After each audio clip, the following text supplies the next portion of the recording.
Oi, oi, gente! Sejam bem-vindos a mais um vídeo da nossa série Desafio Consultório Virtual. Essa série de vídeos que eu estou gravando para ajudar as psicopedagogas a abrirem seus consultórios virtuais e obterem reconhecimentos em suas carreiras também, através de uma metodologia concreta e inédita que eu criei. E o que é esse reconhecimento, né? Eu sempre gosto de ressaltar que o reconhecimento para mim é aumentar, assim, o valor da minha consulta, é lotar minha agenda, é ter famílias e escolas como nossos aliados, né? E também reter essas famílias no consultório, porque não adianta nada captar os clientes e não reter. E é por isso que eu já tô puxando aqui um gancho pro tema de hoje, que vai ser como captar clientes. Eu recebi essa dúvida na caixinha ali do Instagram, resolvi gravar aqui uma aula bem completa para vocês, tá bom? Então vamos lá, gente, vamos direto pro ponto aqui, né? Eu acho que esse vídeo tinha que ser como captar clientes no presencial, na verdade, e não no online. Sabe por quê, gente? Porque no online é tudo muito mais fácil e muito mais viável. Mas eu entendo que para as pessoas, para as psicopedagogas que não estão nesse mundo do online ainda, tudo parece muito nebuloso, tudo parece muito doido, muito pouco palpável, né? Então, é natural que vocês tenham todas essas dúvidas. Mas eu que já tô nesse mundo aí há mais um tempo, assim, eu sei e eu percebo o quanto isso é contraintuitivo, tá? O que é contraintuitivo? Que não é uma coisa que a gente vai lá pelo instinto, pela intuição e resolve. E aí eu já vou te mostrar o quanto isso é uma oportunidade, tá? Mas para você entender isso aí, ó, tudo desde o zero, quero te mostrar aqui por que no online é muito mais fácil que o presencial, tá? Então, olha só, vou contar pra vocês como que foi a minha trajetória no presencial rapidinho, tá? Não se assustem, não vai ser demorado. Bom, eu comecei em 2012, aí eu acho que foi ali uns 2, 3 anos até eu me estabilizar financeiramente. E esses dias atrás eu tava dando aula para as minhas alunas e daí uma delas estava ansiosa, falando: eu não tenho cliente, eu não tenho paciente, eu não tenho famílias para atender. E eu fiz uma enquete com as minhas alunas, eu falei: meninas, levantem a mão para dizer quem lotou a agenda antes dos 3... Eu falei assim, primeiro com 1 ano, ninguém levantou a mão. Quem que lotou a agenda com 2 anos? Ninguém levantou a mão. Quem que lotou a agenda com 3? Daí começou, sabe? Algumas ali. E aí a gente chegou à conclusão de que um ciclo médio, normal, de qualquer profissional, na verdade, seja advogado, seja médico, seja... enfim... A gente chegou a essa conclusão de que é uns 4 anos, tá? É um ciclo de 4 anos para você se estabilizar. E aí ainda chegamos à conclusão de que isso é dentro de uma localização, de uma questão ali também de localização. Ou seja, se você mudar, você cai de novo toda a tua clientela. Que é o que acontece com muitas alunas minhas, assim, no sentido de que eu mudei de cidade e eu voltei esse ciclo para estaca zero, tá? Bom, então, gente, começa por aí, tá? No presencial, tem essa questão de que os pais vão querer indicar uns para os outros, as escolas da região vão indicar, enfim, né? As pessoas estão ali vivendo numa comunidade um pouco mais fechada. Elas precisarão depender da questão de logística e do veículo para chegar até você, então você tem que estar perto da casa delas, tem que ser naquele bairro, e aí geralmente já é perto da escola, já é perto do trabalho e rola essa questão aí toda da comunicação entre as famílias indicarem umas para as outras, e inclusive a escola, né? Foi o meu caso, sempre atendi num bairro em que tinham boas escolas, assim, né, de nomes, assim, né, e com poder aquisitivo bom das famílias, e aí um belo dia eu caí na graça de uma dessas escolas e ela passou a me indicar, porque eles sabiam que eu resolvi o problema, e como eles também estavam querendo resolver o problema logo daqueles alunos, eles me indicavam e eu passei a lotar minha agenda ali por volta de 3 anos de atendimento. Antes disso era ruim? Não era ruim, era péssimo. Era horrível, gente. Financeiramente falando, tá? Em questão de lotar a agenda. Porque o que acontecia? Eu já era uma profissional que me considerava boa tecnicamente, né? Afinal de contas, antes de fazer a psicopedagogia, eu já tinha feito mestrado, eu tinha já um domínio sobre o que eu estava fazendo, porque eu já atendia crianças, mas eu precisava lucrar, eu precisava de dinheiro, eu precisava que a minha agenda ficasse muito cheia para que aquilo valesse a pena financeiramente. Por quê? Falei para vocês que eu estava num bairro bom, né, aqui de Curitiba. E esse bairro bom aqui de Curitiba, ele é habitado já há muitos anos, é um dos bairros mais antigos, né, por isso inclusive que ele é bom, eu acredito que tem alguma relação. assim, bairros mais antigos têm, acho que uma estrutura mais, assim, né? E fato é, gente, que os imóveis são muito, muito, muito caros. Muito caros, assim. Tanto que se você quiser morar numa casa boa aqui em Curitiba, todo mundo sabe que você vai ter que ir para outras regiões, porque esse bairro aqui, ele realmente é um pepino para você achar, você achar um imóvel bom e que não seja uma fortuna. E aí, enfim, né? O que acontecia? Eu pagava, eu vou falar para vocês, tá? Junto com o aluguel, o condomínio, a internet que a gente pagava particular, né? Eu falo, gente, porque eu sempre conto pra vocês que eu abri o meu consultório com uma amiga, que era minha parceira, já desde a faculdade, nós, né, fazíamos tudo junto, foi uma delícia esse processo todo. E a gente dividia, né, o consultório, no sentido de que ela atendia de manhã e eu de tarde. Então, assim, tudo isso... Aí nós tínhamos que contribuir com uma secretária da clínica, que a gente nem precisava dela, mas nós estávamos ali, né, num grupo e a gente tinha que contribuir. Enfim, condomínio também era dividido entre todos, então, assim, não era o que a gente gastava, era o que a clínica gastava. Tá, resumindo a história, eu gastava aí pra ter o meu meio período na clínica, eu gastava R$1.000, tá? Se não fosse mais, porque aqui eu tô falando de uma forma bem abrangente, foram 8 anos, né? E pelo que eu me lembre, nos últimos anos, acho que até tava um pouco mais, eu até vou verificar isso depois em um outro momento. Mas o fato é que dava R$1.000, e eu só podia atender meio período, porque lembra que eu dividia com a minha colega, né, com a minha amiga. Então, vejam, era R$1.000 para meio período, né? E aí, o que acontecia? Claro, eu atendia sábado de manhã, porque não era uma prioridade para essa minha amiga, né? Porque se fosse, eu ia ter que dividir com ela também. Alguns momentos a gente atendia sábado de tarde, né? E, às vezes, pela noite, tá? Chegou um momento da minha carreira, da minha vida, que eu não queria mais atender à noite, porque eu achava muito perigoso. Eu ficava sozinha lá na clínica, ou eu ou ela, né? Aí a hora que a gente ia sair com o carro ali, sabe, aquele estacionamento era perigoso, porque era um breu, assim, e isso que eu falo, gente, era um lugar muito bacana, muito legal. Vocês já viram as fotos aqui nas minhas redes sociais e tudo. E mesmo assim, tinha essa questão da violência e tudo mais. Aí, eu sempre falei, também sempre contei pra vocês, que esse consultório, ele não era pertinho da minha casa. Por quê? Quando nós alugamos essa sala, como eu tinha que dividir, eu queria dividir com essa minha amiga, tanto porque, pela parte financeira, né, a gente escolheu esse bairro porque ele ficava no meio do caminho entre a minha casa e a casa dela. E também porque era um bairro que nós gostávamos bastante e porque tinha muitas escolas ali renomadas e a gente achava que isso ia fazer toda a diferença nos nossos atendimentos, tá? Sendo que, no final das contas, isso não adiantou pra nada, porque eu só fui lotar minha agenda o dia que eu fiz, como vocês já devem saber também dessa história, fiz uma avaliação extremamente certeira, e aí fiz toda a diferença na vida de uma família que estava lá dentro dessa escola, uma das escolas renomadas do bairro. Então, assim, não foi por indicação, porque era perto, nada disso, foi por mérito mesmo, né? E claro que daí a localização ajudou, porque, como eu falei, estava perto dessa escola muito boa, então as famílias já sabiam que eu resolvia os problemas, a escola sabia que eu resolvia os problemas e eu estava ali do lado, de fato. As crianças poderiam ir, dependendo da idade, eles deixavam ali já e deixavam na frente da clínica, iam, deixavam o irmão na escola e o outro ali na clínica, adolescentes iam até a pé sozinhos e tudo mais. Então, aconteceu isso, mas, tá, gente, vejam, era longe da minha casa, então, para atender de noite, eu tinha que fazer um percurso de volta, que eu pegava BR, tá, eu tinha, como vocês sabem, a Alice nasceu em 2014, então, eu tinha a Alice pequena, né, e aí, eu não queria ficar fazendo esse percurso de noite, eu não queria deixar minha filha sozinha. Outra coisa, ela estudava numa escola ali perto, quando ela começou a ir pra escola. Ela estudava numa escola ali perto, que eu coloquei ela ali pra facilitar a minha vida. Então, eu não podia ficar atendendo de noite depois que a Alice começou a ir pra escola, né? Claro que a Alice começou a ir pra escola, acho que foi, se ela nasceu em 2014, 15, 16, ela foi em 2016, mas o fato é que a partir de 2016 eu já nem podia mais ficar lá se eu quisesse, porque eu ia buscar ela na escola e eu tinha que vir pra casa, não ia deixar a Alice esperando ali, não tinha como, ela era uma criança de 2 anos, né, praticamente um bebê. Então, gente, tudo isso limitava os meus atendimentos a, 4 horas por dia no máximo.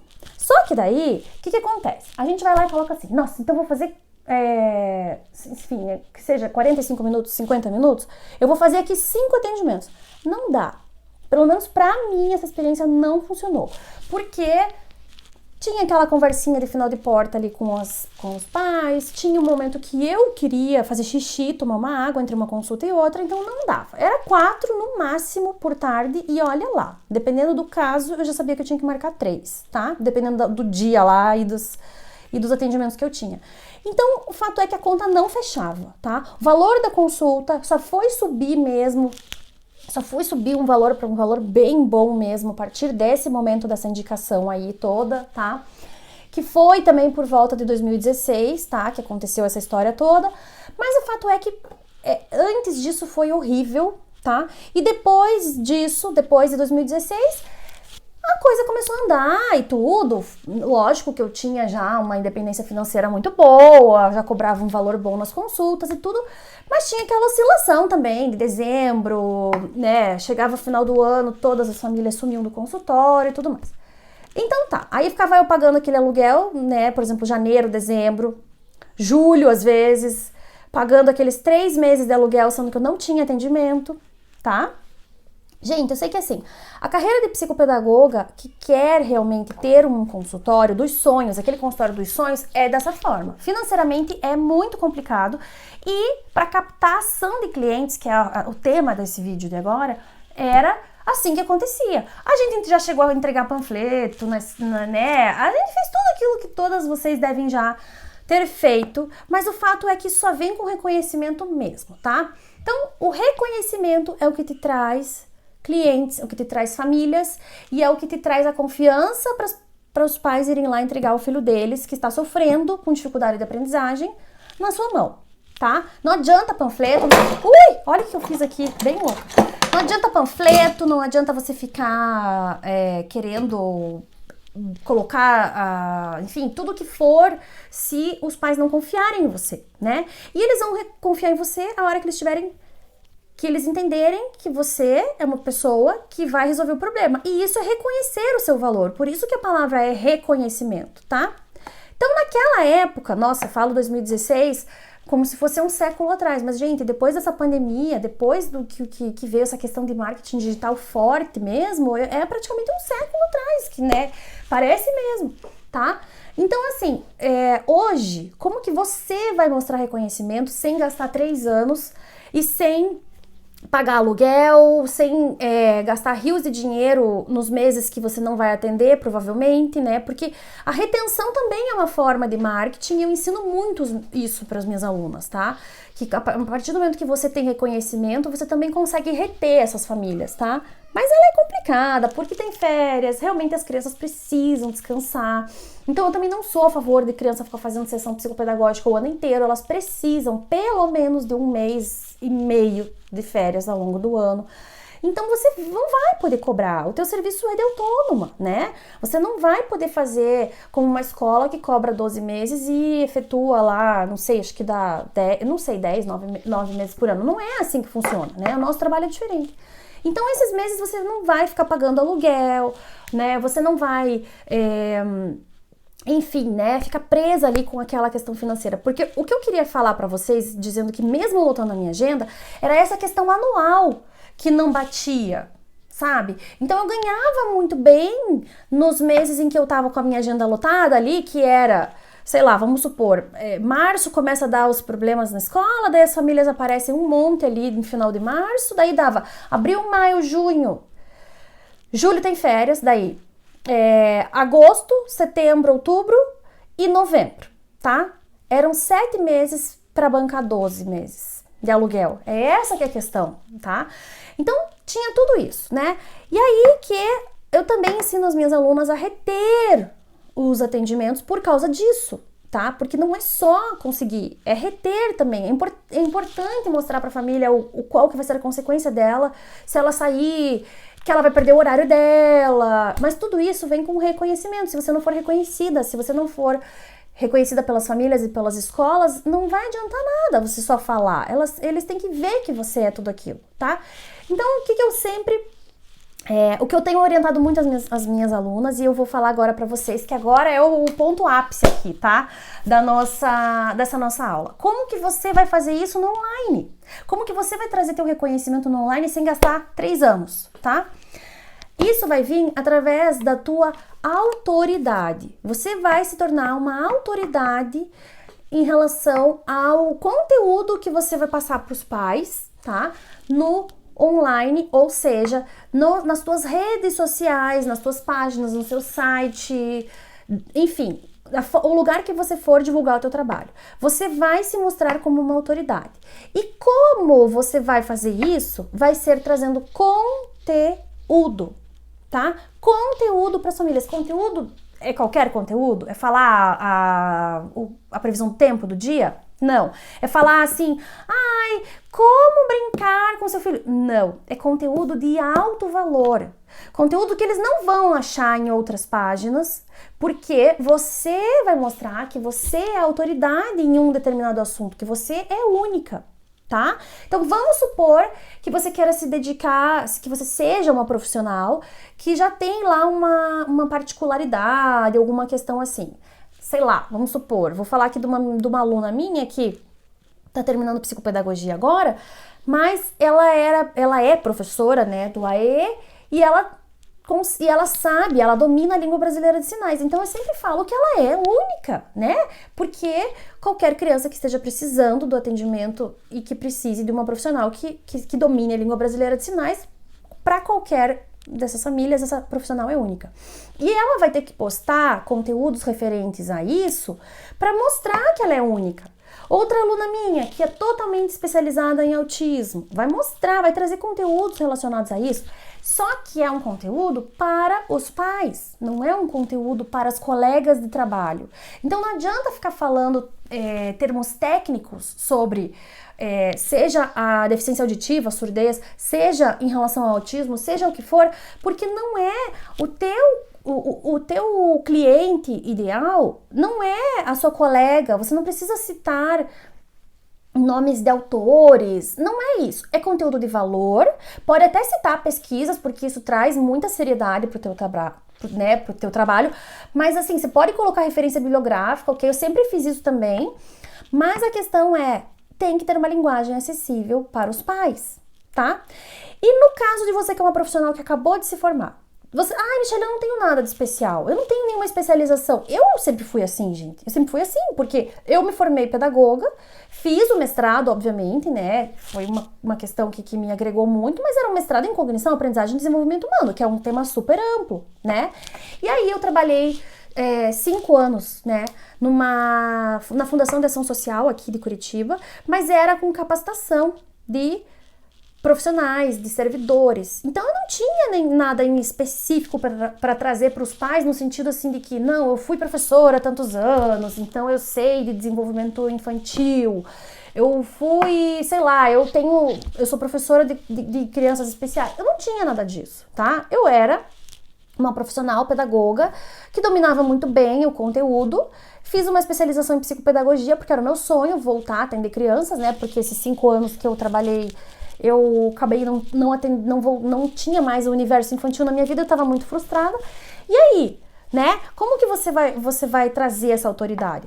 Você vai trazer essa autoridade quando você trouxer conteúdo de valor, seja no âmbito amplo, tá? E no final desse vídeo, gente, que já tá, né, uma aula aqui um pouco extensa, mas eu já tô quase finalizando com vocês, eu trouxe aqui uma lista imensa de conteúdos que eu vou sugerir para vocês aqui, para vocês verem como você não precisa ser uma especialista em nada para trazer conteúdo de valor, para modificar a vida dessa criança e dessa família, tá? E para fazer realmente a diferença para eles. Aí, o que vai acontecer? A hora que um pai ou uma mãe entrar no seu site, no seu blog, na sua rede social e ver um conteúdo desses e falar, meu Deus, então isso acontece com meu filho, o que ele vai começar? Ele vai começar a sentir confiança em você. E ele vai ter essa confiança porque você vai estar ali falando, você vai estar ali colocando conteúdos de alto valor, né? E ele vai ter confiança em você. E ele não vai precisar da indicação do colega, do amigo ou da escola. tá? Então, na psicopedagogia também a gente faz o quê? A gente não recebe os pais para aquela primeira consulta, né? Você pode chamar de queixa, de enquadre, enfim, seja o que for, mas é uma primeira consulta que você escuta, né, a família e você mostra para a família como é que o teu trabalho funciona. E essa primeira consulta, que pode durar aí 50 minutos, 1 hora e meia, seja o que for, é o tempo que você tem para ver se aquela família criou empatia com você. E aí você tem que dar conta de ouvir, você tem que dar conta de explicar como é que o teu trabalho funciona e ainda por cima convencer aquela família de que você vai dar conta de tudo aquilo. E pode ser que não role, tá? Porque é natural, não vai ser em 1 hora. Eu, se eu for num médico hoje, se for para fazer uma questão mais extensa, eu não sei se em 1 hora eu consigo ser convencida. E hoje em dia, com a internet, né, as pessoas são tão esclarecidas que não é mais qualquer papinho que pega. Não, tem que falar aqui, tem que me explicar aqui. Então, é pouco tempo essa primeira consulta, essa queixa, enquadre, enfim, seja como você chama, tá? É pouco tempo para você convencer aquela família de que você é essencial, importante e que você é uma autoridade, que você entende do assunto. Você pode não estar num dia bom, enfim, gente, pode acontecer tanta coisa, né? E aí que você vai fazer isso, então, através das redes sociais, tá? E esses temas que eu falei aqui são temas que realmente vão... Que eu falei não, que eu vou mostrar pra vocês agora. São temas que realmente vão fazer a diferença na vida das famílias que você vai atender. E a hora que eles verem esses conhecimentos aqui e falarem e tiverem esse start que eu acabei de dizer, nossa, então é assim que funciona, por isso que o meu filho não tá aprendendo, eles vão começar a sentir confiança em você. E aí, o preço se torna uma coisa de muito menos valor, tá? Ele não vai mais ter o valor do dinheiro, ele vai ter o valor da resolução de problemas, tá? Ele não vai mais ter o valor se você tá... Ai, eu quero saber quanto que você... ligam pra clínica, às vezes, queria saber quanto que você cobra. Você fala assim, mas não quer saber mais nada, só quanto cobra? Tá errado, tá? Tá errado. A pessoa tem que ligar pra você e falar assim, eu quero fazer com você, quero saber quanto você cobra, mas porque eu quero fazer com você, tá? E você só vai conseguir isso a hora que você postar, né? Você é psicopedagoga, postar esses conteúdos de valor e conseguir essa intimidade, tá? Familiarização com as famílias, certo? Por isso que é tão importante você fazer isso que eu tô fazendo aqui hoje. Por que que eu gravo conteúdo? Por que que eu posto sempre? Porque eu tenho certeza que as psicopedagogas que vão querer ser minhas alunas, elas não vão ser minhas alunas porque elas falaram comigo 1 hora. Não, é porque elas já me conhecem, elas já veem que eu tô aqui sempre trazendo conteúdo e aí sim elas vão ver. Identifiquei com a Michelle, ou não, a Michelle segue uma linha, nada a ver, eu não gosto do jeito que ela fala, sei lá, ela é ansiosa, não sei, né? Mas é assim que funciona. Eu também não quero receber alunas que não gostem da minha linha, da minha filosofia, porque é fato que não vai funcionar. E eu quero ter alunas que eu possa ajudar, que eu possa fazer diferença na vida delas, ter resultados, né? E você vai fazer a mesma coisa, tá? Você vai fazer isso para que as famílias decidam de antemão se elas querem você. E aí, quando elas chegarem para te procurar, elas não vão ficar perguntando, quero saber qual que é o valor para eu ir na mais barata. Não, elas vão chegar e vão falar assim, gostei de você e eu quero que você atenda meu filho porque você falou uma coisa que impactou para mim, tá? E aí, o preço se torna um valor, que eu digo um valor no sentido mais amplo da palavra, ele se torna menos importante, tá? Porque a importância maior eu preciso resolver o problema do meu filho que está em sofrimento, tá bom? E aí você pode ter algo de muito especial, como eu falei, você pode ter uma especialização a mais, você pode ter uma vivência a mais, você pode ter tido uma história de vida que te levou a ter algo especial, como eu falei, né, uma profissional que atende mais crianças com síndrome de Down, outra profissional que é voltada para altas habilidades, como inclusive até acabou gerando um pouco isso nos últimos anos dos meus atendimentos, que também eu tinha feito algumas avaliações muito, muito, muito delicadas em relação a altas habilidades e aí, de repente, muitas e muitas mães apareciam dizendo assim, nossa, eu não tinha nem coragem de falar para minhas amigas que eu suspeitava que meu filho tinha altas habilidades e tanto preconceito que eu sofria. E aí, quando uma chegou num parquinho e falou, nossa, eu fui numa profissional que me ouviu e que não menosprezou a dor do meu filho de saber além, elas se sentiram acolhidas e daí também encheu de atendimentos relacionados a isso também. Então, vejam como é uma questão de identificação, tá? Da família se identificar com você. E no online você vai ter esse acolhimento através dos teus vídeos, dos teus conteúdos e da forma que você vai trazer conteúdo, vai publicar e vai se colocar, tá? Nas tuas páginas, certo, gente? Então, olha só, se você é uma profissional que não tem nenhuma especialização, vamos supor que você terminou a faculdade e a especialização junto, porque eu conheço algumas estudantes que fazem isso, no último ano de faculdade elas são bem louquinhas, elas vão lá e fazem especialização junto. Ai, Michelle, eu não tenho experiência, mas eu quero muito, é meu sonho abrir meu consultório e eu preciso captar clientes. Então, o que você vai fazer? Você vai pegar temas tais como esses daqui que eu vou trazer aqui para vocês, que vão fazer realmente a diferença na vida das famílias, tá? Então, olha só, vocês vão falar assim, como que a família tem que se estruturar, tá? Para garantir as fases do desenvolvimento cognitivo infantil, quais brincadeiras e jogos elas podem fazer em qual idade. E aqui, gente, é até engraçado, né? Porque eu acabei de dar um exemplo dizendo que isso era superficial. Só que, olha que engraçado, eu acabei de falar, ai, como que eu brinco com meu filho? Não, isso é superficial. Mas aqui, o que acontece? Não é a questão assim de quais brincadeiras e jogos eu vou fazer em cada idade. Não, não é isso. Vocês vão trazer para os pais quais são as fases do desenvolvimento cognitivo infantil, tá? Que foi uma coisa que eu sempre expliquei para os pais, no sentido daquelas fases do desenvolvimento cognitivo que Piaget traz, e aí explicando para eles qual que é a característica dessa criança de cada fase, né? O Piaget fala sobre o tipo de jogo, que nada mais é a forma que a criança brinca, né? Ele fala tipo de jogo, era uma expressão que ele utilizava, né? Mas ele quer dizer o quê? Como que cada criança brinca em cada momento do seu desenvolvimento? Então, por exemplo, Piaget fala que lá no período simbólico, então a criança é muito de fazer, faz de conta, de imitação. Depois, intuitivo global, ela tem a parte do simbólico também, que é muito, muito forte, mas ela tem muito aliada ao exercício motor, então aquela criança que é extremamente ativa. E aí você vai explicar isso para os pais. Por exemplo, você pode jogar dominó com o teu filho de 4, 5 anos? Pode, ele vai ter entendimento disso, porque no intuitivo global ele já dá conta disso, disso e daquilo, mas não espere que ele vai ficar sentado ali durante a partida inteira. Ele vai correr, ele vai pular em cima do sofá, ele vai voltar, daí ele vai fazer de conta que a pecinha é um bichinho, pula em cima, uma pecinha briga com a outra, depois ele volta para a regra, tá?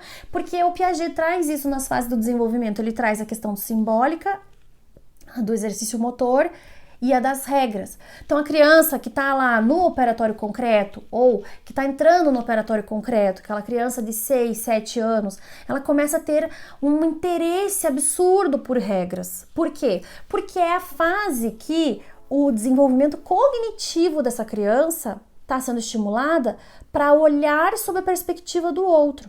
E isso é cognitivo mesmo, tá? Então, o desenvolvimento cognitivo vem de raciocínios lógicos que vão sendo desenvolvidos, né, na criança. E essa visão da criança de olhar sob a perspectiva do outro, ela é puramente lógica. Só que ela envolve também questões sociais. E é por isso que a criança tem ela tem tanta essa vontade de entender de regras, porque é instinto. Só que isso, gente, como é que você vai conseguir explicar isso aqui para os pais de uma forma profunda? Estudando dia após dia. Você pega hoje aqui uma coisinha, aí você lê um livro, você faz um esqueminha, grava um vídeo. Não precisa ser um vídeo comprido como esse aqui que eu tô gravando pra vocês. Até porque ninguém tem muito tempo de ficar assistindo coisas tão longas. Aqui eu gravo pra vocês alguns vídeos bem longos, porque como eu sei que é voltado pra profissionais, eu sei que vocês consomem esses vídeos muitas vezes até o fim, né? Mas é porque realmente vocês têm um interesse mais profundo no assunto por serem profissionais. Mas para os pais não precisa. Vídeo de 10 minutos, tá? Falando para eles por que brincar de tal jeito e o que esperar dessa criança, tá? Aliando isso à explicação das fases do desenvolvimento infantil, certo? Então, como que você vai estimular o filho cognitivamente, né? Quais jogos que essa criança pode jogar em cada momento, tá bom? Outra questão que eu separei aqui, que eu acho muito, muito, muito importante de uma psicopedagoga, trazer nos seus conteúdos das suas páginas de redes sociais. Por que eu digo isso, tá, gente? Porque isso aqui foi algo que eu percebi no consultório mesmo, tá? O quanto isso é importante para a estimulação do desenvolvimento da criança e que hoje tá bem falho, assim, nas famílias. Que é como você promover a aprendizagem em casa. Tá? E o que é isso? É o pai ensinar a criança a ler e escrever? Não. É o pai dar aula particular? Não. É ele estimular cognitivamente em casa. Só que daí, aqui tem um outro enfoque já nesse conteúdo aqui, nessa postagem que eu tô sugerindo para vocês, que não é mais como brincar e as fases do desenvolvimento. Não. Você vai trazer para o pai e para a mãe quais que são os processos mentais, tá? Que a epistemologia genética e o Piaget, né, trazem, porque, assim, pessoal, se você é uma psicopedagoga, você segue a linha da epistemologia genética, por mais que você aplique outros vários testes, você tem que se basear também na epistemologia genética, aplicar provas operatórias, tudo aquilo, né? Então, eu tô falando aqui dessa linha de atuação, enfim, de pesquisa, de teoria, seja lá como você queira chamar, que é o que a gente sabe que é a base ali do cognitivo da infância, tá? Então você vai trazer para os pais, explicando para eles qual a importância, o que é e como que eles vão estimular seriação, classificação e conservação, isso em casa, tá? Então, por exemplo, como que eu posso estimular a classificação em casa sem precisar dar para esse pai um material muito especial? Pode separar os brinquedos em caixas na hora de guardar. Pode separar por cores e por tamanhos, ou por temas do que vai brincar mais, do que brincar menos, ou se esse daqui é de menino, que é do irmão, ou se esse daqui é da menina que é mais velha e que quer bonecas mais de bebê, enfim, não sei, tô dando aqui um exemplo, tá? Se ela vai separar lá por... enfim, gente, tem muitas e muitas categorias, né? Tá, outra coisa que eu coloquei aqui, que eu até uma vez eu gravei esse vídeo também, eu falando assim, ó, como que você pode estimular a conservação na criança quando você vai arrumar o armário dela? Sabe aquela limpa geral que a família vai fazer? E ela tira lá as peças que estão mais velhas já, que estão pequenas para a criança? Então, olha que engraçado, olha esse termo que eu acabei de falar. A roupa está pequena para a criança. Não é isso. A criança cresceu. A roupa permanece do mesmo tamanho. A criança que cresceu. Vocês entendem que isso traz uma base do raciocínio da conservação? Que é? Por mais que o formato da criança mude, a roupa permanece. Então você pode... Entendem que é da mesma forma que a gente pergunta para a criança: você acha que aqui o líquido aumentou, diminuiu? A quantidade de líquido, e às vezes a criança fala, sim, eu acho que aqui tem mais, aqui tem menos. A roupa é a mesma coisa. Então você os pais, né, no caso, vão estimular isso na criança em casa. Filho, olha, essa roupa ficou pequena para você, porque a roupa permanece sempre do mesmo tamanho, ela é um tecido, ela não vai alterar o tamanho, a não ser que não precisamos entrar, né, obviamente, nesse quesito, né, gente, com as crianças, e os pais também não precisam. A gente não vai entrar em questão de laciou, de encolheu na máquina, nada disso.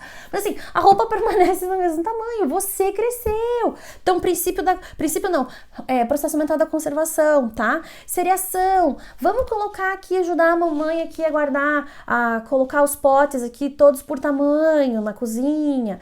Então, isso são coisas que vocês podem trazer para os pais que realmente vai trazer muita diferença na vida da criança e dos pais, tá? E aí, outro tema aqui é como promover a autonomia, tá?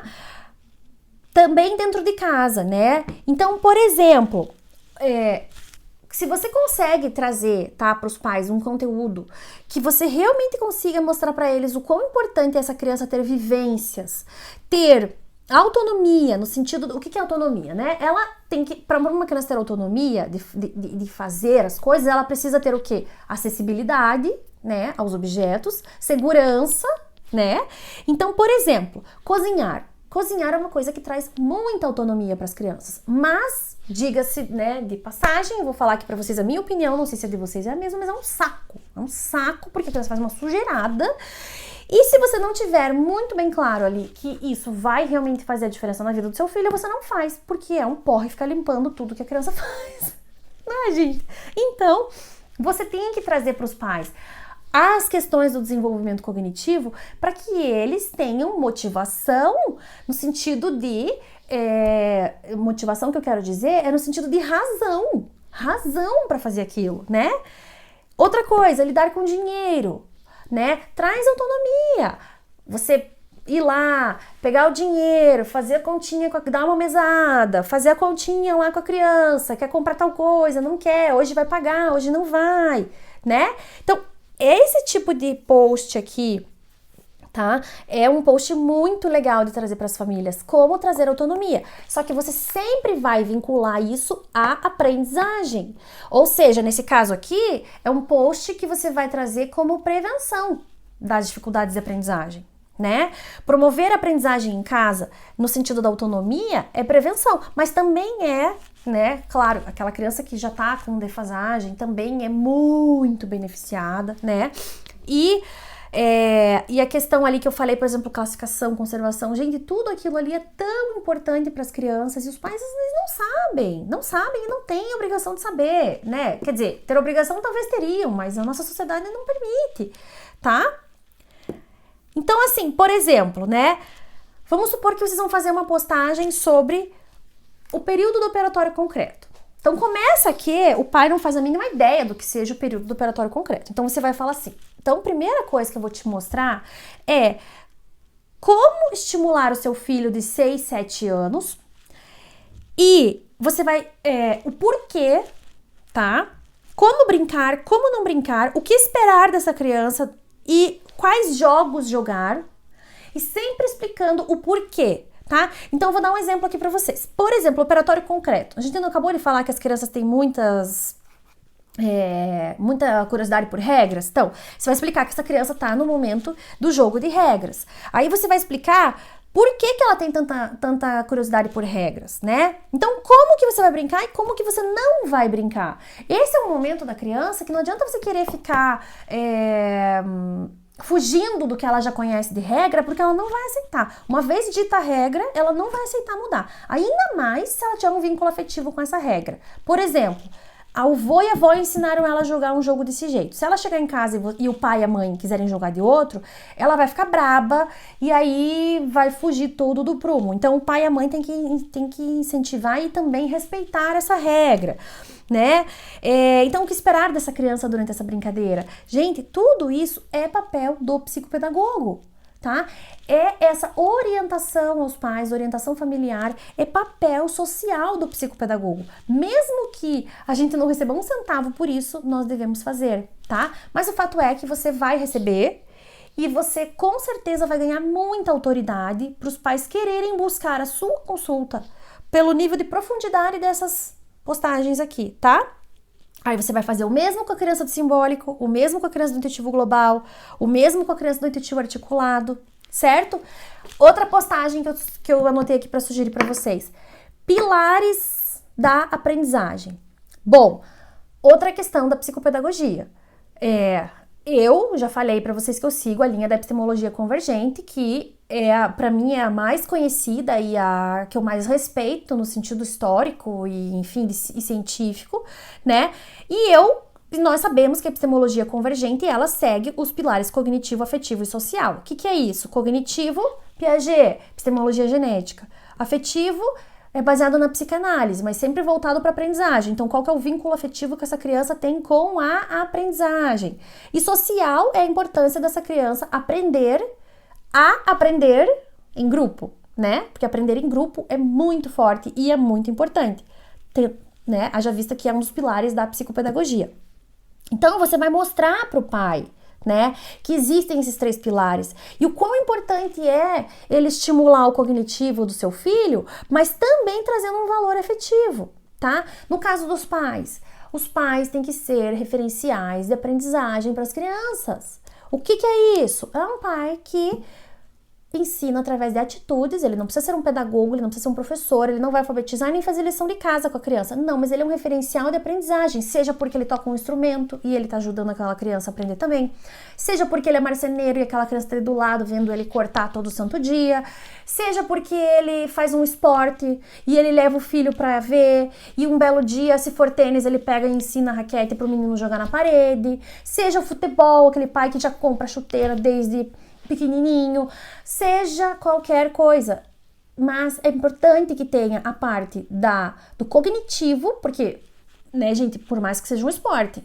precisa de desenvolvimento cognitivo, né, para você jogar um tênis, para você dançar, para você fazer qualquer habilidade, você precisa de cognitivo, precisa de encaminhamento cognitivo, né, para a criança entender o raciocínio daquela atividade, precisa da parte afetiva, precisa que aquele pai seja um referencial de aprendizagem, e a parte social nada mais é do que o relacionamento que aquela criança tem com a outra pessoa que está ali com ela, seja um pai, seja um amigo, seja enfim, um professor, mas essa questão de aprender em grupo, tá? Seja os amiguinhos, né, que o pai às vezes está ali junto também, com os irmãos, enfim.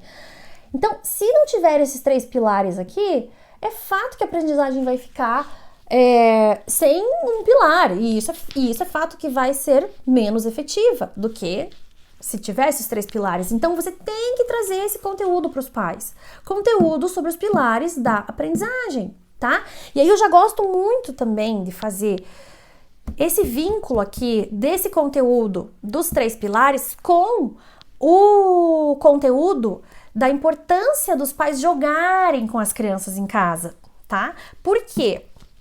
Quando a gente traz no consultório para o pai e para a mãe essa cobrança de que eles têm que ser referenciais de aprendizagem, vai ter aquela família que você vai perceber que isso eu digo assim, né? Quando você percebe que já existe isso na família, aí você leva de um outro jeito e tudo mais.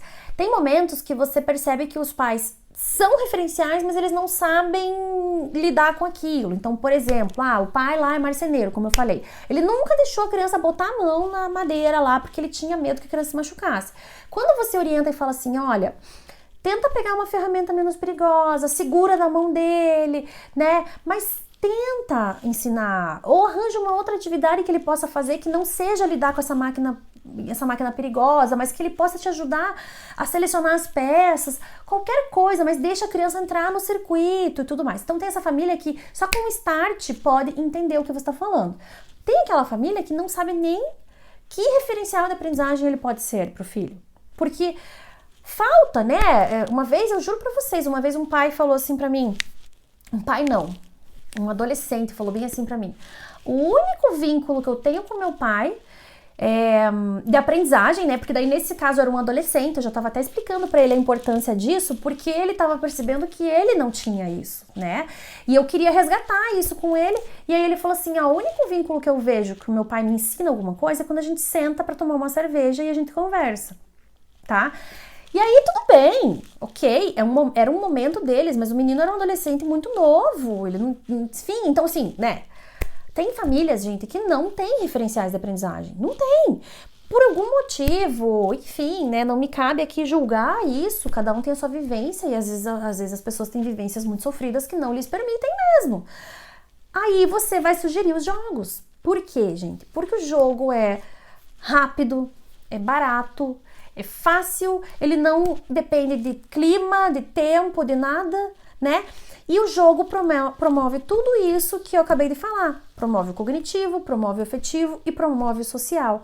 Então, quando você sugere para essa família que eles consigam um jogo, que eles, durante 30 minutos, eles consigam essa conectividade entre um e outro, você está salvando a vida de uma criança, tá? Porque às vezes falta para um pai e para uma mãe essa aula, essa orientação de como ser um referencial de aprendizagem para os seus filhos, tá?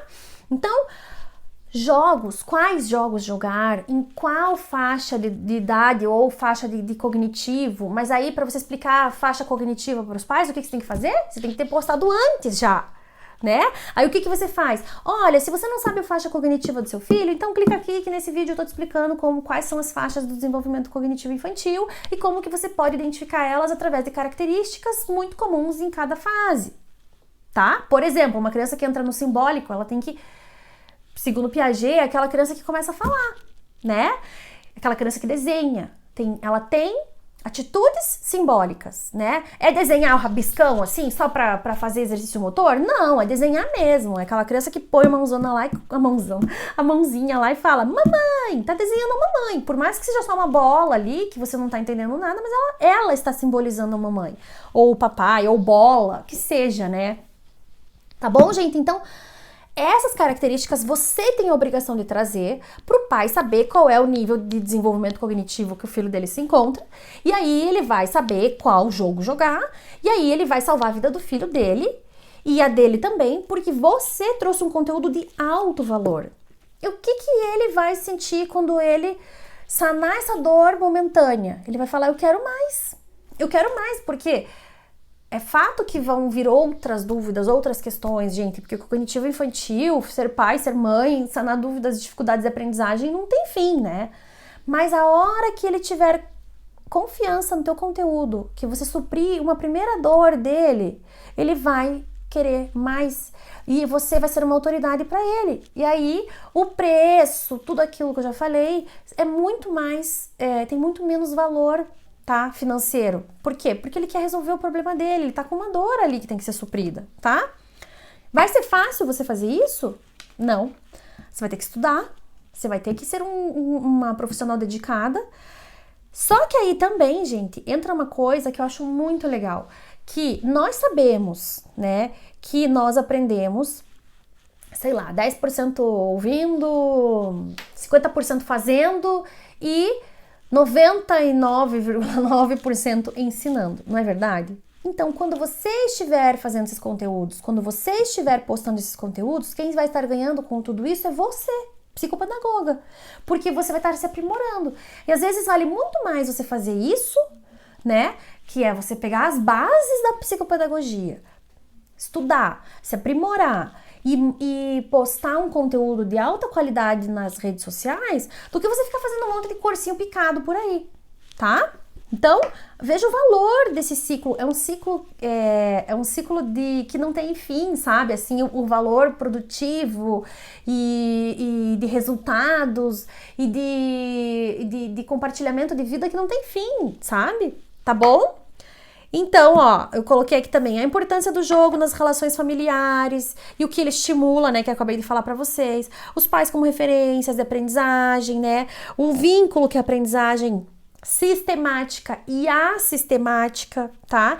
Sabe que a aprendizagem assistemática é aquela que acontece fora da escola. Então, a importância do jogo aqui também, né? O jogo traz para a criança um vínculo com essa aprendizagem assistemática e ela começa a entender o quanto ela pode aprender em situações que nem é da escola. E isso é muito importante, né, para todos os seres humanos, tá? Que mais? Acabou, gente. É isso, tá? Eu espero que vocês tenham gostado. Tem mais uma questão sobre essa questão da captação de clientes, que é, obviamente, sem falsidade nenhuma aqui, obviamente você investir nas redes sociais e você impulsionar, colocar dinheiro e gerenciar anúncios, tá? Não vai dar tempo de falar isso nesse vídeo, mas eu vou falar no próximo, tá bom? Mas assim, entenda, esse é um detalhe. Tá? Esse é um detalhe. Isso tudo que eu trouxe para vocês é a parte mais valiosa e que você pode começar a fazer hoje. Hoje, pegue um livro qualquer de desenvolvimento infantil, de Piaget, de alfabetização, que seja, que você possa passar os níveis da alfabetização, né? Enfim, qualquer coisa que você possa trazer com palavras muito simples, tá? Porque assim, quando eu falo de alfabetização, você vai trazer os níveis da alfabetização para os pais identificarem lá em que nível que o filho tá, baixar a ansiedade, aquela coisa toda. Lembrando sempre que é um conteúdo familiar. Como baixar a ansiedade do pai no momento da alfabetização, o que ele pode, o que ele não pode fazer com a criança. Gente, são coisas, olha, não tem fim, sabe? Por exemplo, tem pai que fica querendo estimular a criança a ler em casa, sendo que ele não tá utilizando caixa alta. Então, os pais não sabem, eles querem muito ajudar os seus filhos, mas eles não sabem. Então, você vai trazer conteúdo de valor, conteúdo profundo. Não traga a previsão do tempo e você vai ver a grande diferença que isso vai trazer de engajamento e de procura pelo teu serviço. Tenha uma constância, procure fazer isso assim, por exemplo, eu vou colocar na minha agenda que 2 vezes por semana eu vou postar uma aulinha ali de 10 minutos. Você falando, então estude bem antes de gravar, você com um roteirinho bem feito ali, tá? Algo estruturado, faça, né? Como que eu vou dizer? Se a gente quer ter bons resultados, a gente tem que ter bom planejamento e, né, a parte anterior. Então, dê o seu melhor, tá? E vai fazendo isso que você vai vendo que com o passar do tempo, esse resultado vem. Quando eu falo com o passar do tempo, é 3 anos, que foi o que eu vivi? Não, gente. No marketing digital, as coisas acontecem muito mais rápido. Porque é isso que eu falei. Não vai precisar passar de uma família para outra, da escola, não. Basta que você coloque uma hashtag lá, enfim, vamos supor que você coloque a hashtag jogos em família, né? E o pai fale, meu Deus do céu, eu queria tanto saber brincar com meu filho, mas eu não sei. E aí ele vai lá e acha você, tá? Ou porque você fez um anúncio, né? E promoveu, impulsionou aquele anúncio. E ele te acha, em um dia você resolve o problema da vida dele, tá? Ou aquela dor do momento, e ele pode te contratar. Só que isso não é um pai. Isso é para uma quantidade absurda, um público que é absurdo. Gente, pensa.